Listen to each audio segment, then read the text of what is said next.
नमो अरिहन्ताणम् ॐ नमो सिद्धाणम् ॐ नमो वायर्याणम् ॐ नमो वज्रायाणम् ॐ नमो लोय सव्वसाहुणम् ॐ नमो लोय सव्वसाहुणम्। आपने आपको आप में वर लिया, चेतना को स्वयं ही प्रखर कर लिया। वीतरागी प्रभु हे महावीर जिन, आदिनाथ प्रभु तुम हो तारण तरण। आपके द्वै चरण में विनम्र नमन, आपके द्वै चरण में विनम्र नमन। यस्य स्वयं स्वभावाप्ति प्रभावी कृष्ण कर्मणः, तस्मै संज्ञन रूपाय नमोस्तु परमात्मने, नमोस्तु परमात्मने। जय बोलिए अनंतानंद सिद्ध परमेश्वर भगवान की। प्रथम तीर्थंकर श्री ऋषभनाथ भगवान की, धर्म तीर्थ शास्त्र नायक अंतिम तीर्थंकर भगवान महावीर स्वामी की, परम पूज्य आचार्य भगवंत गुरु श्री पूज्यपाद स्वामी की, आचार्य भगवंत गुरु श्री वृक्ष सागर जी गुरुदेव की, मम दीक्षा गुरु आचार्य भगवंत गुरु श्री विनम सागर जी गुरुदेव की, द्वादशांग जनवाणी माता की, मथुरा सिद्ध क्षेत्र की। सुबह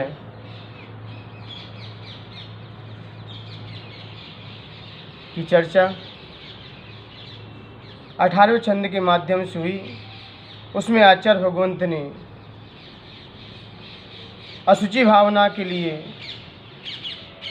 हम लोगों को प्रेरित किया कि हम जैसी जैसी अशुचि भावना का चिंतन करेंगे, उस शरीर के चिंतन करेंगे, उस शरीर के बारे में सोचेंगे कि ये शरीर की कैसे उत्पत्ति हुई, तो हमारे अंदर काम वासनाओं का भी प्रवेश नहीं हो पाएगा। और काम वासनाओं का प्रवेश न होने के कारण हम उस राम तक पहुंच सकते हैं। और राम तक जब पहुंच जाएंगे तो हम उस शिव पद को भी प्राप्त, शिव धाम को भी हम पा सकते हैं। ऐसी सुबह सुबह चर्चा थी। और आज आचार्य भगवंत का प्रश्न उठ रहा है कि यदि शरीर नहीं होगा तो हम साधना किससे करेंगे। यदि शरीर ही नहीं होगा तो फिर हम साधना किससे करेंगे।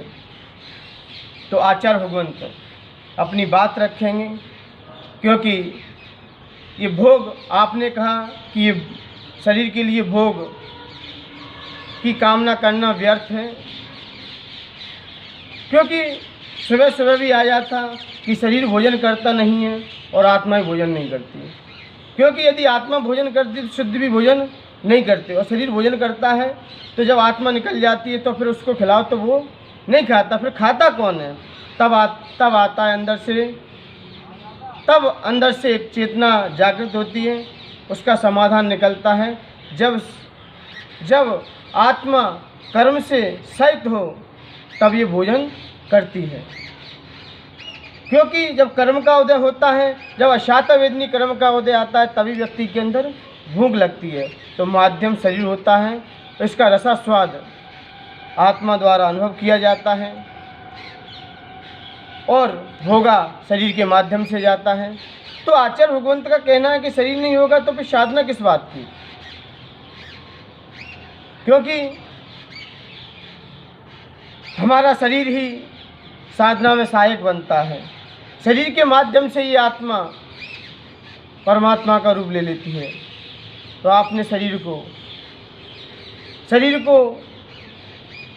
ही आपने अपवित्र बता दिया, तो क्या शरीर पवित्र नहीं है। तो आचार्य भगवंत कह रहे हैं शरीर पवित्र है।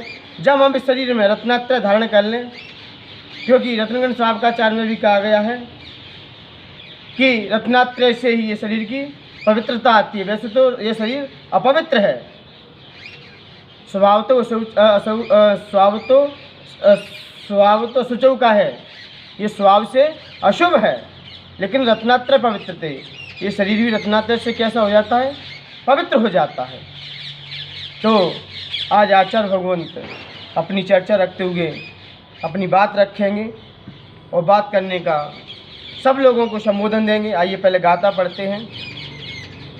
यज्जीवस्योपकाराय तद्देयस्योपकारकं, यद्देयस्योपकाराय तज्जीवस्योपकारकं। यहाँ पर पूज्यपाद स्वामी का स्पष्ट कहना है, यत् जीवस्य, जो कार्य आत्मा का, यत् जीवस्य, जो कार्य आत्मा का अपकाराय, उपकार करने वाला है, तद्देयस्, वह शरीर का, अपकारकम, वह देह का अपकार करने वाला है। जो कार्य शरीर जो कार्य आत्मा का उपकार करता है, वह देह का क्या करता है, अपकार करता है। फिर कह रहे, फिर आचार्य भगवंत का कहना है क्या, यत् तथा जो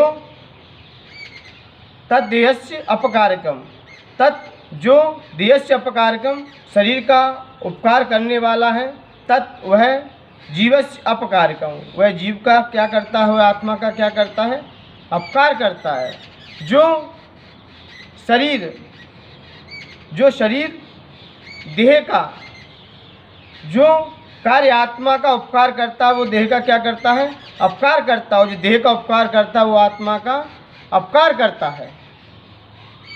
अब आचार्य भगवंत का कहना है कि ये शरीर आदि जो मिला है, आपने तो कह दिया कि शरीर अपकार करता है।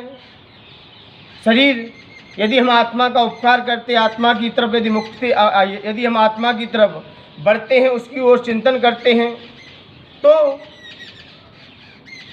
जीव का, तो शरीर का अपकार होता है। क्योंकि जब हम शरीर को खिलाते पिलाते उड़ाते और आदि कार्य करते हैं, तो देह का क्या होता है, पोषक होता है, देह को पुष्ट होता है। और आत्मा का क्या होता है, अपकार होता है। जब हम आत्मा के प्रति तप, साधना, त्याग, संयम आदि ग्रहण करते हैं जीवन में, तब देह का क्या होता है, अपकार होता है। क्योंकि तब देह खुश नहीं होती, तो इसलिए मान्यवर, अब आपको चिंतन करना है, मंथन करना है। मैं ये नहीं कह रहा हूँ कि देह को छोड़ो, देह से लगाव मत रखो, क्योंकि देह के माध्यम से ही आत्मा, कि देह के शरीर के माध्यम से आत्मा क्या बनती है, कुंदन बनती है, चमकती है। क्योंकि आचार्य भगवंत ने कहा है, यदि आपको दूध मिला है तो दूध को किसमें गर्म करोगे, ऋषभ भैया, दूध को किसमें गर्म करोगे, तपेली में। दूध को तपेली में गर्म किया जाएगा, और बिना तपेली के दूध गर्म नहीं हो सकता। तो आत्मा क्या है, दूध के समान है, और शरीर क्या है, तपेली के समान है। अब गैस क्या है, गैस सम्यक दर्शन है। गैस क्या है, सम्यक दर्शन है। और उसमें चूल्हा लगा है, वो क्या है, सम्यक ज्ञान है। और जो उसमें अग्नि लगेगी, वो क्या है, सम्यक चारित्र है। जब हम तपेली में गैस के माध्यम से उस दूध को तपाएंगे, तो दूध में भी खुशबू आएगी। लेकिन हम तपेली को ही सजाते रहें, हम तपेली को ही जलाते रहें, और दूध है कि नहीं उसमें, इसका ख्याल ही नहीं है। हम तपेली को ही सुंदरता देते रहें और दूध की तरफ ध्यान ही नहीं रखें, और अग्नि तो लगाई नहीं है। जब सम्यक दर्शन, सम्यक ज्ञान, सम्यक चार्थ हमारे जीवन में नहीं आएगा, तो हमारी आत्मा भी कुंदन नहीं बन सकती।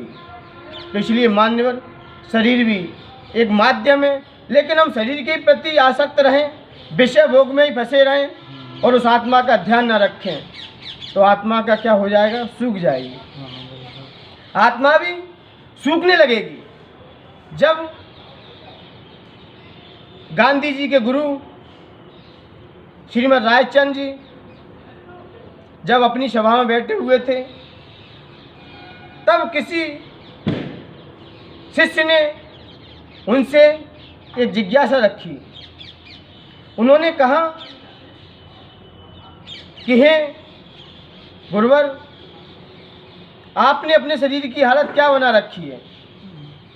आपने अपने शरीर की हालत क्या बना रखी है? तब रायचंद ने मुस्कुराते हुए उस बालक को संबोधन किया, उस शिष्य को समझाया। उन्होंने कहा, यदि आप पालकी के द्वारा, पालकी के माध्यम से, एक पालकी इधर लटकी, एक पालकी पीछे लटकी, बीच में डंडा है, और एक पालकी में मठा रखा, एक पालकी में घी रखा हुआ है। आप यदि ले जा रहे हो रास्ते से, यदि रास्ते से जा रहे हो, तो जाते समय यदि आपके हाथ से डंडा छूट जाए, तो आप ये बताइए, और आपके पास एक खाली एक्स्ट्रा पात्र भी है, दोनों पात्र भरे, एक मठा से भरा, एक घी से भरा है, और एक पात्र आपके पास खाली है, तो आप ये बताइए कि जब दोनों घड़े गिरेंगे ज़मीन पे, तो आप सबसे पहले कौन से घड़े को संभालोगे? कौन से घड़े को संभालोगे? घी वाले। मठेके को कि घी वाले को? घी वाले। और व्यक्ति जिंदगी भर मठेके घड़े को ही संभालता रहता है। मठेका घड़े का मतलब अपने शरीर को, और घी का घड़ा का मतलब अपनी आत्मा को। सही। तो रायचंद ने कहा, ये घी का ही घड़ा आप किसके घड़ों को संभालेंगे? तो वो तत्काल बोला, मैं घी के घड़े को संभालूंगा। तो रायचंद बस यही कह रहे हैं, मैंने भी अपने जीवन में 2 बाग लगाए रखे हैं। कौन से 2 बाग लगाए रखे हैं? एक बाग को पानी देता हूं तो एक बाग सूख जाता है। यदि मैं अपनी चेतना को ज्ञान देता हूं, चेतना को जागृत करता हूं, चेतना को भोजन देता हूं, तो शरीर सूख जाता है, और शरीर को भोजन देता हूं तो चेतना सूख जाती है। अब बताइए, हम किसको भोजन दें? किसको भोजन देना हमारा सार्थक है? किसको भोजन कराना हमारी बुद्धिमानता है? ये शरीर को तो हम अनादिकाल से सजाते आ रहे हैं, इस शरीर को तो हम अनादिकाल से सजाते आ रहे हैं, लेकिन हमने अभी आत्मा को अभी तक नहीं सजाया। इस आत्मा को हमने अभी तक नहीं समाया। सिर्फ पर्याय बुद्धि में हमेशा अपना जीवन यापन करते रहे, पर्याय दृष्टि को ही देखते रहे हम, और पर्याय दृष्टि को देखते देखते हमने अपने जीवन भी यापन कई भाव कर दिए, कई निकाल दिए। तब उस शिष्य के समझ में आ गई कि आत्मा का भोजन देना सार्थक है, क्योंकि हम जब तक आत्मा को भोजन नहीं देंगे, मान्यवर देखिए ना, सुबह से उठता है व्यक्ति, सुबह से लेके शाम हो जाती है, देखिए उसका जीवन यापन, देखिए उसका जीवन का टाइम टेबल देखिए। सबसे ज़्यादा यदि समय निकलता है तो किस में निकलता है? शरीर की साज सज्जा में निकल जाता है। खाता है, उठता है, बैठता है, सोता है, पीता है, किसके लिए? शरीर के लिए। आत्मा को भोजन कब से नहीं दिया आपने? उस चेतना को भोजन कब से नहीं दिया? वो ज्ञान की प्यासी है, जो हमारी सत्यता को लिए हुए है, जिसके कारण हम इस धरती पर जी रहे हैं। और जिस दिन वह चेतना उड़ जाएगी, जिस दिन वह पक्षी हमारे शरीर से उड़ जाएगा, तो ये पिंजरा तो यहीं पड़ा रह जाएगा। इसलिए मान्यवर, ये बुद्धिमानता है अपने अंदर कि हमें किसको भोजन देना है, हमें किसको भोजन देना है। क्योंकि इसी संदर्भ में मुझे तुलसीदास जी घटना याद आ रही है कि तुलसीदास एक अच्छे विद्वान रहे हैं। जब तुलसीदास के जीवन परिचय को मैंने पढ़ा और ऋषियों के मुख से सुना, जब तुलसीदास गृहस्थ अवस्था में, गृहस्थ आश्रम में रहा करते थे, और गृहस्थ आश्रम में रहते जब उनकी पत्नी जब मायके गई थी तो मायके जाने के कारण तुलसीदास रात्रि में उनकी याद में इतने खो गए थे कि उन्हें कुछ भी दिखाई नहीं दे रहा था। उन्हें कुछ भी दिखाई नहीं दे रहा था। तब रात्रि के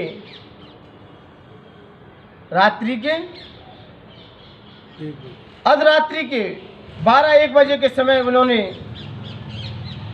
आँख खोली और जब बाहर देखा तो काली घटाएं छाई हुई थी और पानी की बरसात भी हो रही थी। वो रात्रि में ही वहाँ से निकल दिए। कहाँ से? वहाँ से निकल दिए अपने घर से। तो जैसे ही घर से निकले, जैसे ही उन्होंने घर से प्रस्थान किया, तो प्रस्थान करते हुए जब नदी के तट पर पहुँचे तो नदी के तट पर भी पानी बहुत भरा पड़ा था, पानी अपार था। उन्होंने नदी में जो तख्ता जा रहा था उस पर बैठकर उन्होंने उस नदी को पार किया और पार किया तो बिजली के वहाँ से चमक उठी, बिजली का थोड़ा उजाला हुआ तो उन्हें वहाँ पर एक मुर्दा खड़ा हुआ दिखाई दिया। उसके सारे वो अपनी कहाँ पहुँच गए? ससुराल पहुँच गए। तो जैसे ही ससुराल पहुँचे तो सभी लोगों ने देखा कि दामाद जी कैसे पधारे हैं, अर्धरात्रि में दामाद जी का कैसा पदार्पण हुआ है। तो लोगों ने कहा ठीक है, दामाद जी आए हैं तो स्वागत है। तो जैसे ही देखा तो एक खिड़की में दीपक जल रहा था। क्या? दीपक की लौ जल रही थी और लौ जलते ही उन्होंने जान लिया कि मेरी पत्नी इसी में ही विराजमान है, यहीं पर ठहरी हुई है। तो जैसे ही उसमें तो ज्योति जल रही थी और ज्योति जलते ही वहाँ पर उन्हें एक दृश्य और दिखाई दिया कि वहाँ पर भी रस्सी क्या बंधी हुई, रस्सी लटकी हुई थी नीचे तक। तब उन्होंने कहा कि देखो, मैं तो पत्नी की याद कर रहा था लेकिन पत्नी मुझे याद कर रही है। क्यों? क्योंकि उसने अपने रूम में क्या दीपक की ज्योति जला रखी है और नीचे रस्सी भी डाल दी है। तो तुलसीदास जी उस रस्सी पर चढ़ते हुए अपनी पत्नी के पास पहुंच गए। कहाँ? अपनी पत्नी के पास पहुंचे। तो जैसे ही पत्नी ने देखा कि आपका यहाँ कैसे पदार्पण हुआ, कोई सूचना नहीं, कोई खबर नहीं, एकदम अर्जेंट आपका पदार्पण। तो तुलसीदास जी बोले, मुझे आपकी बहुत क्या याद आ रही थी, मुझे आपकी बहुत याद आ रही थी, इसके कारण मैं यहाँ आ गया हूँ। तो उसकी धर्मपत्नी ने, तुलसी की धर्मपत्नी ने पूछा कि आपको ऐसी परिस्थिति में आप भीगे पड़े हो, गीले हो, आपको कैसा आगमन हुआ, आप कैसे आए? तब तुलसीदास जी ने अपनी पूरी घटना सुनाई कि मैं रात्रि भर पानी बरसता हुआ, भीगता हुआ मैं आया हूँ और नदी के तट पर एक तख्ता पड़ा हुआ था, उस पर बैठकर नदी को पार किया और पार किया तो वहाँ पर एक दूसरे तट पर बिजली चमक रही थी, बिजली चमक रही थी। तो उसके उजाले के कारण मैं धीरे धीरे आपके पास आ चुका। तो उन्होंने कहा, तब धर्मपत्नी बोली, और जैसे ही मैं आपके घर पे आया तो आपके यहाँ पर आंगन में क्या ज्योति जल रही थी और रस्सी नीचे लटकी हुई थी। तब उसकी पत्नी ने कहा, कितना कष्ट का सामना करना पड़ा, कितना आपको कष्ट का सामना करना पड़ा, कितनी भीषण परिस्थिति थी आपके बीच, आपने कितनी परिस्थितियों का सामना करके मेरे पास आए हो। तब उन्होंने कहा, उसकी पत्नी धर्मपत्नी ने कहा कि वह रस्सी नहीं थी, वह कोई सांप लटक रहा था। आप किस पर चढ़ के आए हो? सांप पे। वो सांप लटक रहा था, उसके सहारे आप चढ़ के आए हो। तब उसकी पत्नी ने कहा आप इतने जितना याद मुझे करते हो, जितनी जितनी चाहत मेरे प्रति है आपकी, यदि इतनी चाहत आप प्रभु से लगा लेते, अपनी आत्मा से लगा लेते, तो आपका जीवन भी धन्य हो जाता। तब उन्होंने कहा, अस्ति चरम में देह मम, तम संग ऐसी प्रीत की होती रघुनाथ से, तो काय होत भववीर। ये किसने कहा? तुलसीदास की धर्मपत्नी ने कहा। क्या कहा? अस्ति मम देह मम, अस्ति चरम मम देह मम, अस्ति चरम में देह मम, ता संग ऐसी प्रीत, और की होती रघुनाथ से, तो काय होत भववीर। आप इतने पीड़ा में क्यों होते? यदि आपने अपनी प्रीत रघुनाथ से लगाई होती। तब तुलसीदास की आंखें खुली, तब वहीं से उन्हें क्या हो गया? संसार शरीर भोगों से विरक्ति हो गई। उन्हें शरीर के स्वभाव अब रुचने नहीं लगे।